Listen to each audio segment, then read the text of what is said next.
Jill, are there any questions that you would like to ask or impressions that you would like to share? None that I can think of right now. So we shall attend the whiteboard. Do you have an access to the whiteboard? Yes, I do. Okay. So there are a few verses from the book of Leviticus, and this is regarding the four species. And please read, I just make the letters clear and bright enough. Okay. Yes. Yeah. Okay. Howbeit on the 15th day of the seventh month, when ye have gathered in the fruits of the land, ye shall keep the feast of the Lord 7 days.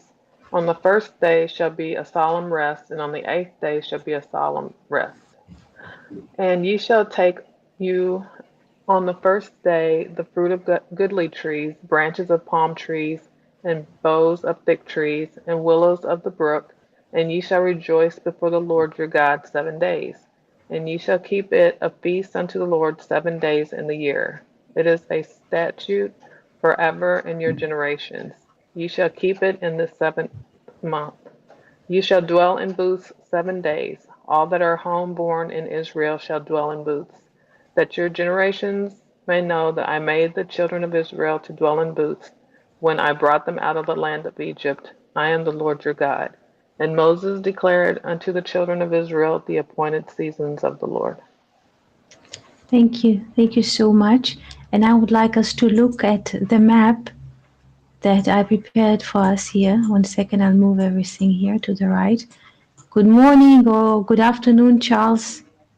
We're very happy that you're here. 1 second, we shall move here to the board. And we shall see the four species. The four species that you just read for us, they are parallel to the four letters of the Tetragrammaton. We have here on the right, or the letter Yod, this is Myotus. I'll make it a bit bigger because it's not clear. 1 second, I get close. Here, sorry, get closer. Here,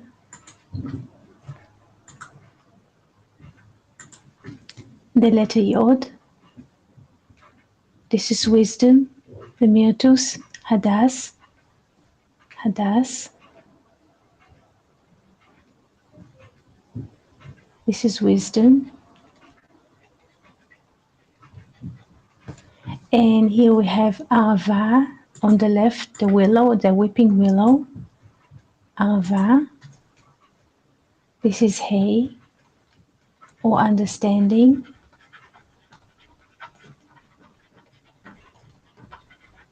Ava. The quality of the mother. I write here because we shall return to it. And we have here as the letter Vav, the palm, the Vav, the palm, Tamar.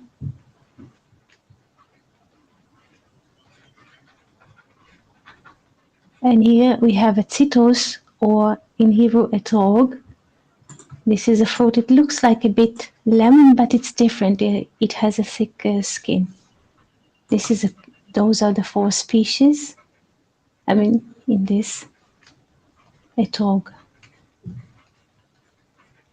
We are learning those four species for a reason. I will explain soon why.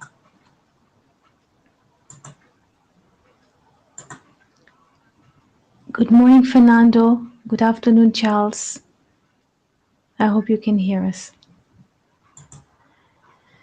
Jill just read a few verses from the book of Leviticus, chapter 23, regarding Chag Sukkot, or the Feast of the Tabernacle.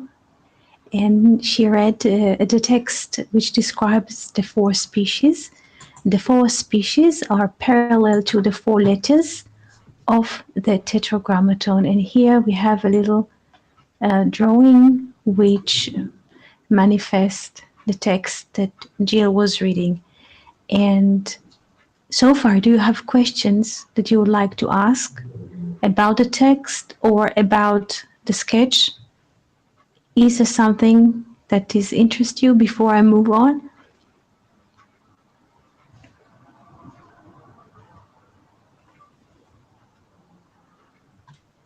No questions. Okay, so I will make another cut, and describe the Myrtus, Hadass, and Arava, the willow, are beyond space and time. They are beyond, one second, make it straight. They are beyond space and time. Here we have the 6 spheres. I made it. Yes, 6. We have here one triangle, another triangle. This is the 6 or the Vav. And this is the heavenly kingdom is a trog or the citrus, the fruit. Please pay attention. The hay is a vast letter and the fruit is thick. Questions so far? Or would you like to share with us an impression? I don't have any questions. I'm just listening and learning. Thank you. Good morning, Fernando. The reason that I brought this sketch today because, as you know, it's not October or September and it's not the 7th month from spring. So why did I bring this text? In what relation or in what context to what is happening in the world or now? This system is also valid for Shemitah. Have you heard the name Shemitah before? Like it has to do with a sabbatical year. Have you heard the word sabbatical before? Yeah. Oh, it's the first. Yes. Yes. Yes. So 6 years, there is a cultivation of the land. In the 7th year, the farmers they let the land rest. Also, the land keep giving its fruit, but without cultivation. And the similar system we have in universities or in education system. When professors they teach for 6 years and then they have the 7th year as sabbatical. They either go for parallel universities all over the world or have like meetings, but they rest from teaching for 1 year. So we have 6 years. This is the system, 6 years. Here we have 6. And in the 7th there is rest, meaning here there's 1, but together they make 7. And in the 7 there is rest. In the same manner, there is Torah or teaching called Torah Shmitot, the Torah or the teaching of Shmitot, because if we count 7 cycles of 7 sabbaticals, we are reaching the 49 plus the 1, we are at 50, or at the Jubilee here. 50 is Bina. In a way, what we are crossing now as humanity all over the world at the same time, the system here of the 7, it's not just the 7 last year on the calendar, but the system of 7 is being pulled up by Mother Bina, by Mother Understanding. Look at the weeping willow. I just would like us to look closely at how does it. First of all, her name is Arava, from Erev, evening, also from garant to garant. Like we take a loan in the bank, we need a guarantor. Also evening, also mixing. Please pay attention that the weeping willow is growing next to rivers or sources of water, when its function in nature is to purify the water. It has its Latin name is salica, like almost like salt, and she can pull, so to speak, the unclean water, and she streams like fresh water. So it's very symbolic that in the Jubilee year, and we are in a way, according to the Torah Shmitot, we are in the Great Jubilee, and the understanding. This is just a symbol. The weeping willow is just a symbol. Look, if you had the chance to see this in nature, uh, while you walk, and sometimes the wind is moving through the weeping willow branches, so she's moving her arms and the leaves, and she's like has like two kinds of arms, which she's collecting in a way. It's a bad spirit. I don't want to speak shamanism now. This is just how do you say, like a parallel thinking. She's pulling in a way the filthy waters, the unnecessary things, and she breathes in a way fresh spirit. And this is what happens according to Torah Shmitot, and we find this also in the books that Gershom Scholem reviews from the Middle Ages, that in the Great Jubilee, the Mother Binah, and I don't mean now the tree, but the idea of understanding beyond time and space, this idea of the great Mother of Nature is collecting the whole disturbed creation that people destroyed with their understanding, with their deeds, and with her womb, with her infinite mercy, she collects with the movement of the branches upon the face of the water. She collects all our deeds, humanity's deeds, into her womb. She gives it mercy. She has mercy for all of what we do. And then, in a way, comes another system. But while she is taking all our deeds, all our mistakes, things that we did not do right, or not according to virtue of grace and understanding, while she is pulling all of this into her, also a new system of years is being released. And we, as humans, how does it reflect in our lives? We get new thoughts, we gain new understandings, and we get a new vision of life. Do we understand this concept of the Shemitah, of the Great Jubilee? Do we understand? It's the first time first of all, I did not ask you if this is the first time you hear about it. It's the first time that I've heard about it. It's really Thank interesting. you. Thank you so much. This is just an image, the willow, the weeping willow. This is just an image of the tree, because we are walking here and on earth, and we see trees and plants and flower and nature.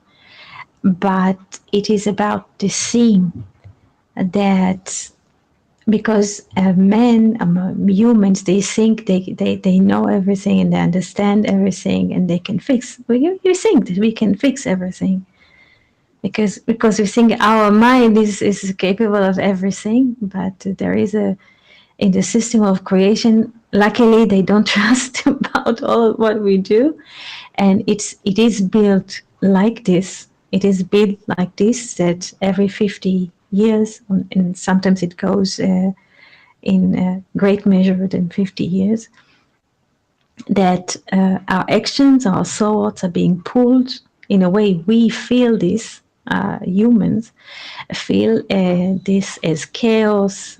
People feel that they're dying. They're not dying. They're not dying, but they feel it's like death to them, because they cannot continue to do the things that they used to do. Everything is changing. It's like playing Scrabble. Habits are moving. Things that we could do yesterday, we cannot do today, and we don't know what we shall do tomorrow. So for us, humans is being mirrored like a great chaos, like we don't have a ground seemingly to step on. But all of this is like a purification. It is purification that we shall come to new understanding, to new relations between humans, that we could build more and strong bridges to the future, healthy bridges to the future. And this system is being given to us. And yesterday, Jill was reading the verses that describes what happens to Moses after he reads to them the Ten Commandments, and Moses goes to the fog. Nobody wants to go there. We did not have the time to explain what does it mean to go to the fog, and why does Moses goes to the fog after reading the Ten Commandments. But while Moses was going into the fog, what he got from there is Torah Shmitot, because the Ten Commandments that we are familiar with is just the major 10 laws, like 10 fingers, like 10 sayings of Maaseh Bereshit, the deed of creation. This is in a way the titles of love. The Ten Commandments are the titles of love, declaration of love. But how do we translate the declaration of love into actual system of living? And then Moses go into the fog. What does it mean to go to the fog? We did not explain what fog is in Hebrew. Arafel fog has the value of 380, like Egypt. He goes to the mist, the body of law. To the body of law. There is a beautiful idea, theoretical, but how to bring it to people in order they would understand and would be able to follow. He goes into the fog, to the body, so to speak, of love, to make it clear. And one of the things that he got while going into the fog is Torah Hashmitut. Torah, not just theory, or the teaching of the Shemitah, how the world is working, not because we are right or wrong, but this is how this infinite intelligence is managing the world. And with this way, the universe can continue regardless of our mistakes and errors.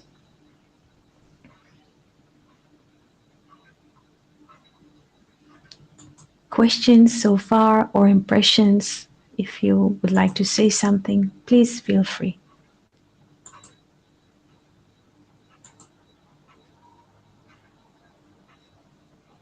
Fernando? Shalom, Eti. Shalom, friends. good morning. Good evening, Eti. It's a beautiful topic, and I was just thinking about this death that we have to pass through, Yeah.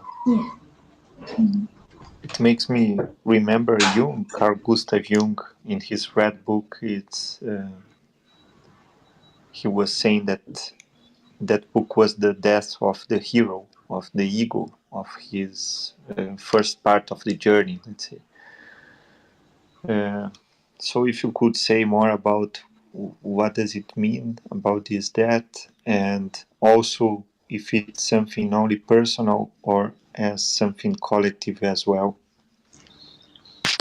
Yes, thank you for your question, Fernando. This is something collective. This is something that all of us, humanity, is moving through, experience now as humanity. Each and every one in his or her personal life, and also all of us as a collective humanity, collective spirit, we are experiencing this. What does it mean, the death that we are feeling? I mean, we experience this thought or this feeling of not just uncomfortable, but deeper. It means that we are removing, it's like a snake that shades its skin. It's something external. We are removing thoughts and habit. The way humanity used to think in, let's say, in the 20th century, it was like, you can describe in general what happens in the 20th century. There was like were great wars and institutions and UN, United Nations, and probably we can go into details, but this kind of mindset, which was working in the 20th century, is not valid, does not fit our times any longer, and systems need to be updated. So we have to refresh our minds as individual, what we expect from life, and also systems and governments and all of us are walking in a path that we understand that it is better to move from now on, to move or to handle ourselves differently in a way that it will be healthy and stable, uh, and how do you say, clear for everyone. What used to be the theory of the 20th century is the theory of the, I would say it's like we can consume everything.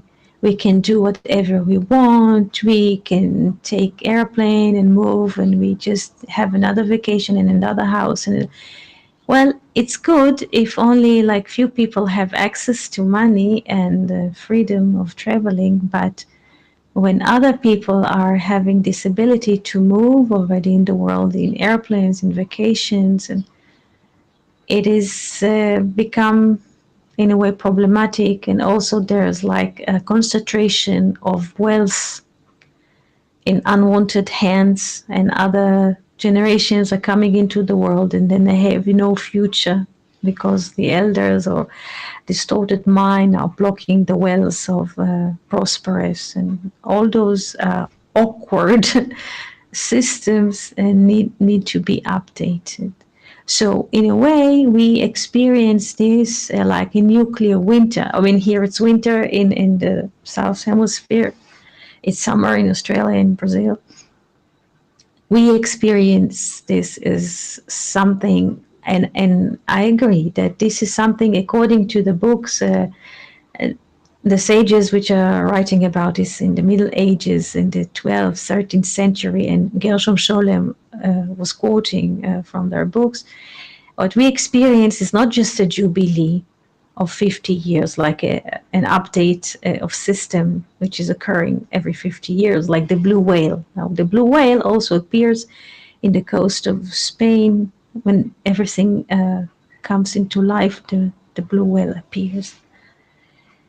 It is, according to the sages, what we experience is something much bigger, not just 50 years update, reset of 50 years. We experience this update of Jubilee, but in more than 50 years. It is called the Great Jubilee. We have seen this in a way in the binding of Isaac, is similar thing. I will not go into this now because it has a lot of mathematics.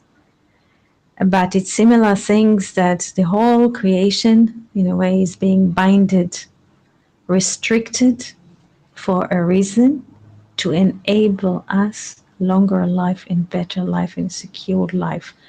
So we feel that we are like binded, our arms and legs, we cannot go, our radius moving in. Everybody is aware of what is happening out in the world. We are limited heavily, but for a reason. And for this, I would like you to give a parable. Maybe this is a parable that everybody can understand. There was a doctor, and he had students, and the students used to accompany the doctor in his visit to see the patients. So they visit patient A, and after the checkup, the doctor tells the patient, you can eat everything you want, celebrate. Okay, the students are listening. They go to visit patient B. The doctor says, no, you should not eat that. You should not drink that. Eat only bitter herbs and walk only in the fresh wind and don't sleep so much. the students did not understand what is happening, why this one can eat and celebrate and drink any kind of wine he wants, and this one to sleep little, to walk more, and to eat bitter herbs. So after they left the room of the patient, they asked the doctor, why? Why did you do that? He says, very simply, the one that I told him to eat and to drink infinitely, he will die before the morning comes. And the one I limited to sleep a little, to walk in the fresh air, and to eat bitter herbs, he shall live longer life, very, very longer life. So this is just a parable.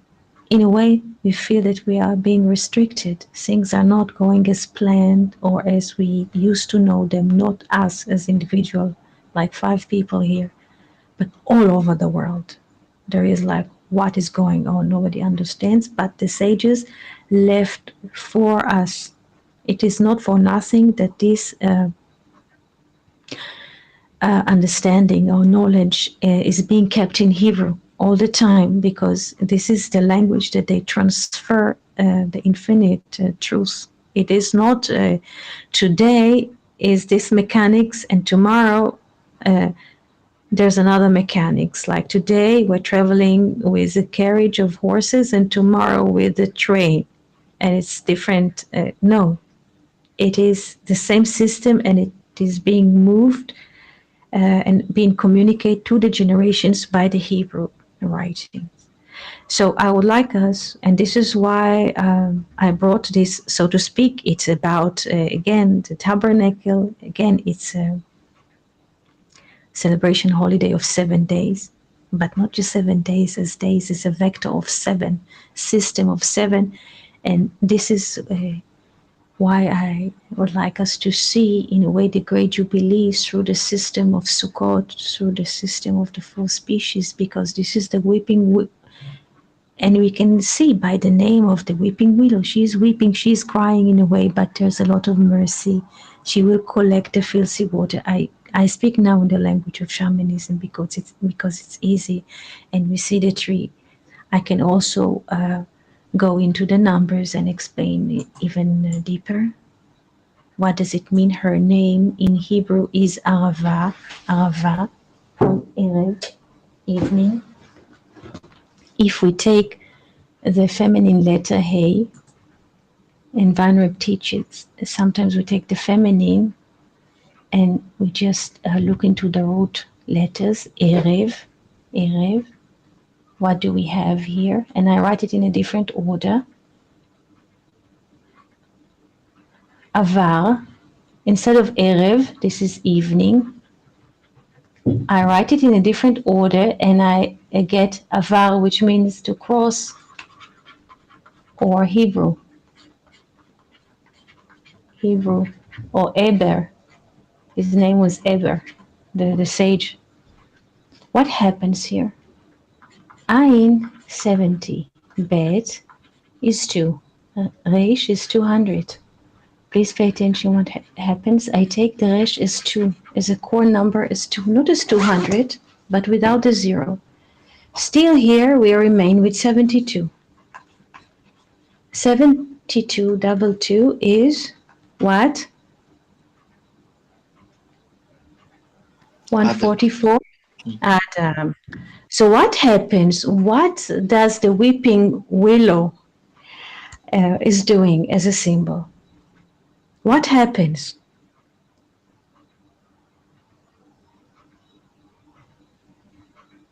She's taking all, in a way, I don't want to speak, not nice, but she's taking the faults, the mistake, the dirt, the dust from us into her womb, and she is bearing a new life, a new spirit into the world.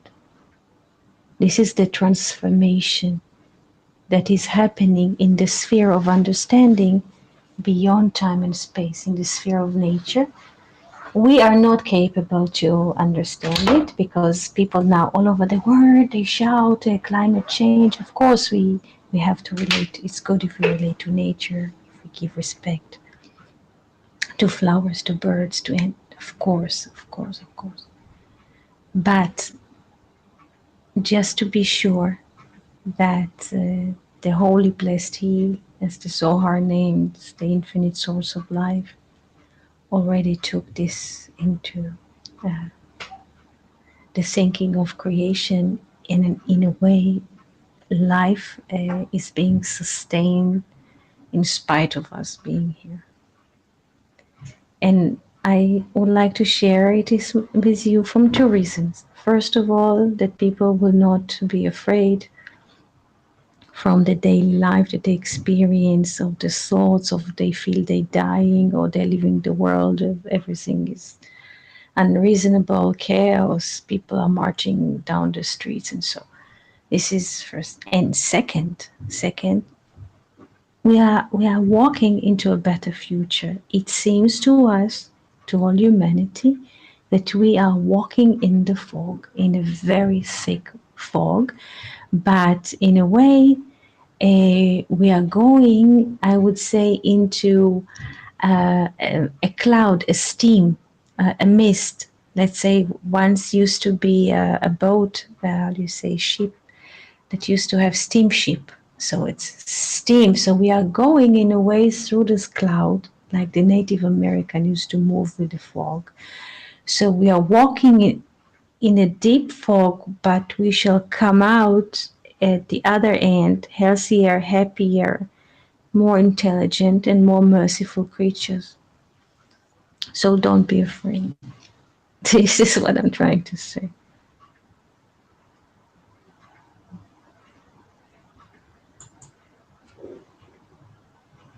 Questions or impressions or thoughts that you have?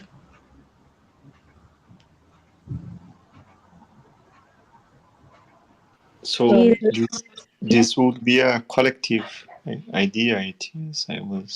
It's an experience, a collective experience that would be you think.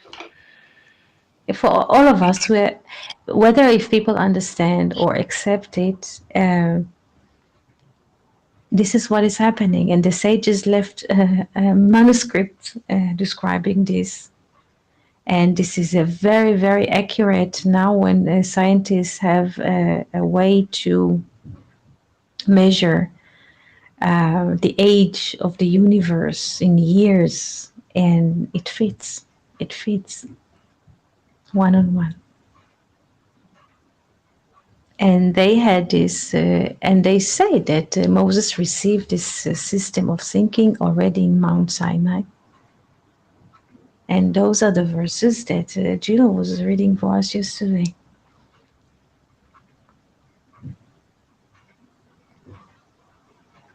Is something collective. Whether people recognize it, most of the people don't even. I don't want to say understand or care, but it's bigger than them. Most of the people living in the nefesh level, like life. I take the car, bring something to eat, take care of the garden. Sometimes we meet with neighbors, with friends. Sometimes celebrate a birthday. So this is most of the people are really, how do you say, it's enough for them. They don't ask for more. But those who are wishes for higher, they have great wishes. And I would say the path is open for them to learn, to understand, because it's there. Everything is in a way prepared for us.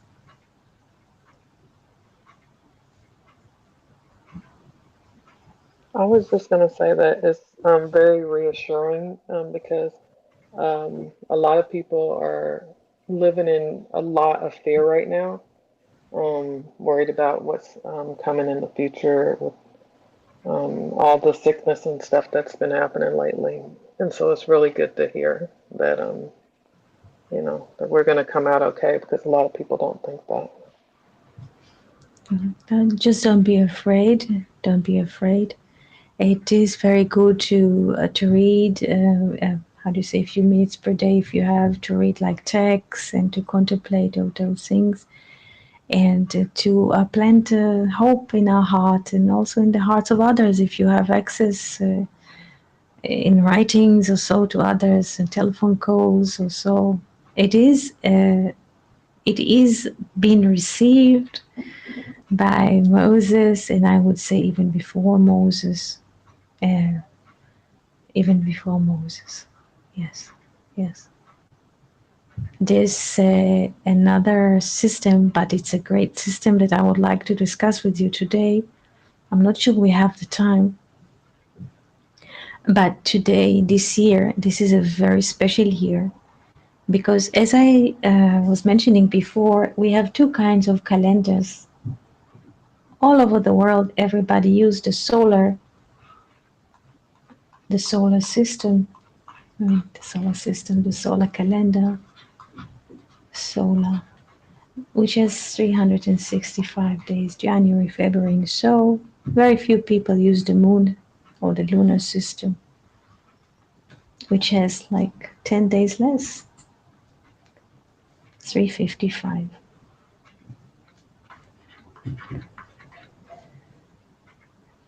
Together they make of course 720, which is the Bereshit, the beginning. But what happens is that after a couple of years, by counting solar years 365 and counting the lunar year 355, we have a gap.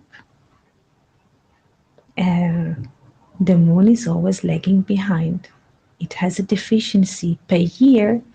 It has a deficiency of 10 days. After 3 years, there is a deficiency of how many days? 30. There is a deficiency after 3 years, running those calendars parallel. There's a gap of 30 days. The moon is lagging behind. So there's a system called to impregnate the year. To impregnate the year. What does it mean? Usually we have 12 months, like we have January, February, and so in the solar year. But the lunar year, every couple of 3, 4, 2, depends on the system, I mean on the path, gets pregnant with another month. So instead of having like 12 lunar months, this year, for instance, we're gonna have a pregnant year, which means we're gonna have 12 plus 1. What does it mean, pregnant year? A year which has 13 months. Shana מעוברת. שנה מעוברת. So now it's the month of Shvat, the 11th month, and after this we shall have the 12th month, Adar. But since it's a pregnant year, we shall have Adar Aleph, Adar A, and Adar B. Second Adar, and then we shall arrive at Nisan at spring, because Passover always has to be celebrated on spring. But if those are two kinds of system which we count, the moon, which is a lesser light, always come short.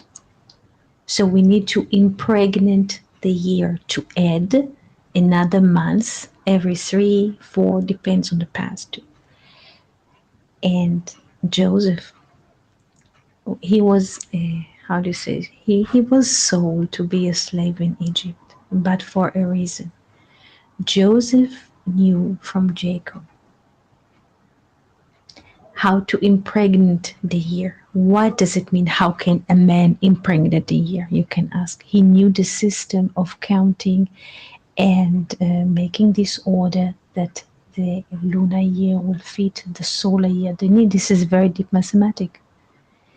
And when he was sold to be a slave in Egypt, being there, he was teaching the Egyptians, and then they could prepare for the years of the famine. And he could even deliver to the people who were around him how long they will be in slavery. And Moses also knew the secret of impregnate the year. This is why he could tell them when to leave Egypt. Everything is connected. This is a great timer. The slavery is timed, the pregnancy of the year is timed, the jubilee is timed, and so on. Why do I connect all of this? Because this is also counting of time. So this year, we're going to have, in a way, two kinds of Adar. Adar is the 12 months, is the 12th month from spring. Adar, here. We shall have Adar, which is the 12th. And we shall have another one, plus one, and we shall have like 13th. Love. And then there's like a set of systems. The lunar calendar fits the solar calendar, and we come to spring at Nisan. Nisan will be April. It will fit. So all those mathematics and calculations and resetting of systems, those are very, very deep systems that are being transferred to us by the sages, and I would like to share them with you. And when we are aligned with this kind of thinking, it gives a lot of peace, because we are not the first one to live on earth. People lived before us, and they made sure to deliver for us the most important things that they have is the connection to the higher.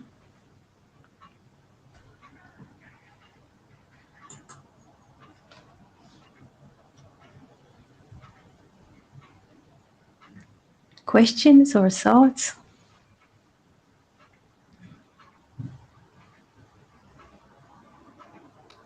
I'm just wondering here it's about these informations about this different year and how to impregnate the year with light, with good deeds, with good seeds. I don't know. Yes. And um, it's beautiful, but I was just wondering how to do it, how to impregnate the year. If you could I mean, expand this idea. what is to impregnate the years? First of all, to take into account that there's another month in a way. There's another month. So first to have, there's another month. So first to have a deep breath, because there's another, in a way, a ring of time which is coming. So we are not, in a way, we are not. I use maybe the wrong entry to the verb. We're not impregnant the year. We're just delivering this message that now at this time the year is being pregnant, getting another moon month, another moon, and basically what happens is that instead of celebrating Purim or the Great Carnival in Adar, in the mid Adar, since there's another Adar, we shall celebrate the Great Carnival only in the second of Adar. So basically, we get more weeks to learn the Torah and to discuss more things, because before comes the Great Carnival of Purim, and then comes Passover. So we have more time to contemplate. This is the meaning of it. To And impregnate. Yes. no, it makes me remember Weinreb because he teaches us that the development, the force of development that occurs through the 6 years, let's say, through the sixth, through the manifestation, Yes. and in the 7th year is the time to rest, is the time to connect everything. And he speaks that let's say the mindset of the one who is connected with the Shabbat, with the 7th day, with the spirit, is the gratuity. It's not to do the things to the world to get retributed for that. It's like doing for love, only doing for the good, you know. Yes, yes. Um, This is it. yes. And he speaks about the importance of to say no to development, to stop the development, to say enough, you know. Yes, this is very important because if people are running like how they say on autopilot to more development, they lose connection with the source because this is the teaching in the source there is rest. The light is in rest. I did not bring the pictures because I would like to also go for the deep teaching of what does it mean that suddenly there was a world for us, where this world come from.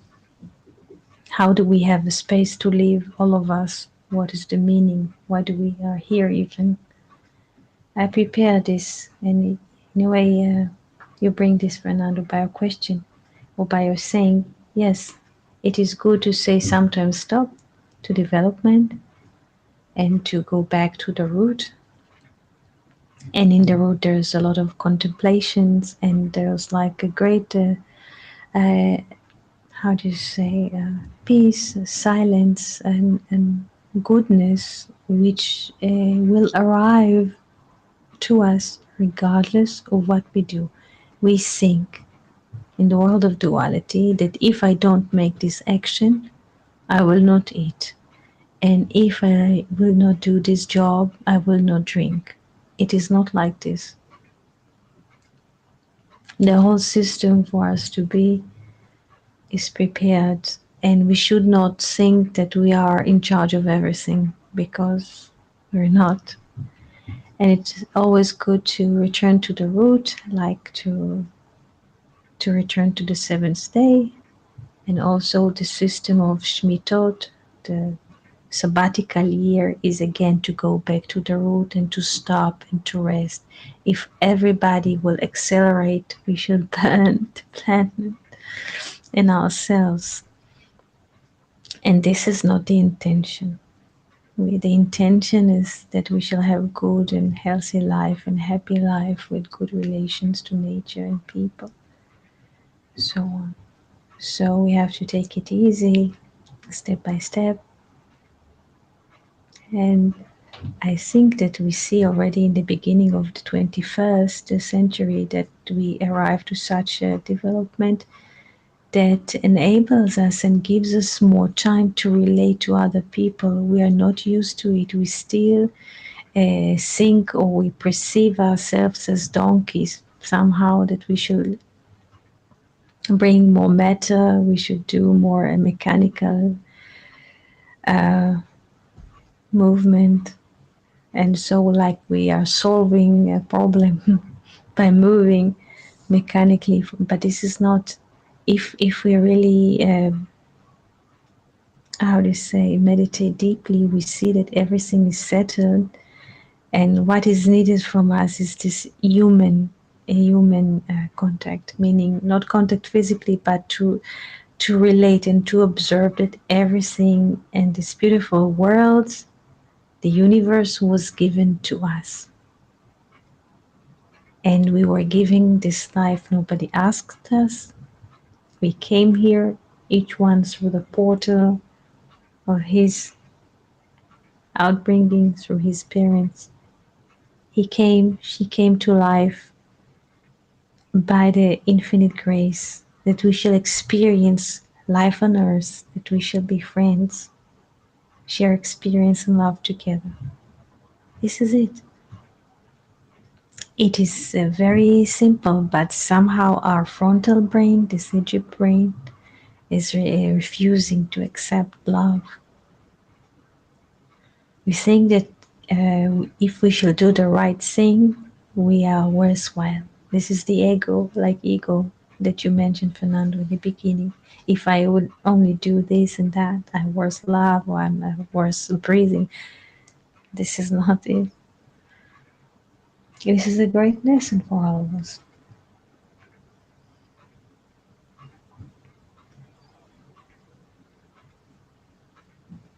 Beautiful, Eti. Really.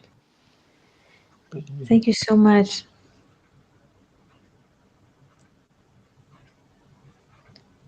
Do you have questions or impressions that you would like to share?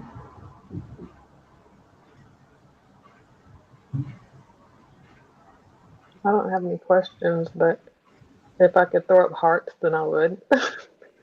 We can only throw up the 100, but I just think it's awesome. It is very beautiful. You're welcome. Please feel free, Jill, if you wish to ask something or to write something on Slack, please feel free. Okay, thank you.